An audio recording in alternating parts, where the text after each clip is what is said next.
ان معنوں میں کہ ہم ادب اسی کو کہتے ہیں جو ہمارے لیے چیزوں کو اجنبی بنا دے، اور جب کسی چیز سے ہم مانوس ہو جاتے ہیں تو اسے ترک کر دیتے ہیں، اور یہ سلسلہ برابر جاری رہتا ہے۔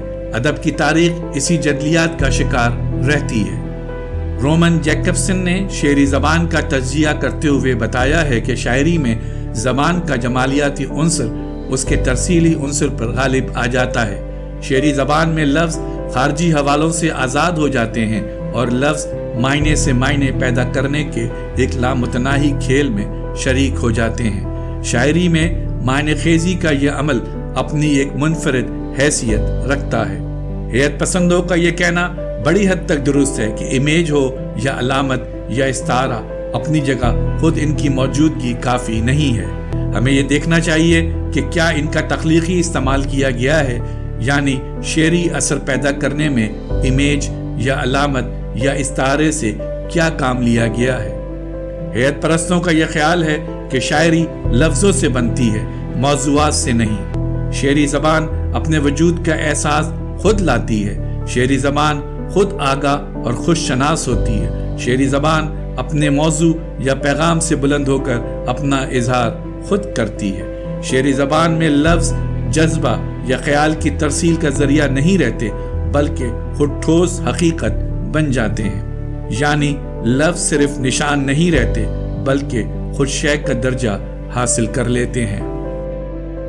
ہماری ویڈیوز کو لائک اور شیئر ضرور کریں، اور اگر آپ اس چینل کے سبسکرائبر ہیں تو ہماری طرف سے شکریہ قبول فرمائیں، اور اگر آپ نے اب تک سبسکرائب نہیں کیا تو اس چینل کو فوراً سبسکرائب کر لیں اور بیل آئیکن سے notification for all per click کریں تاکہ آئندہ آنے والی ہر نئی ویڈیو آپ کو مل سکے۔ شکریہ۔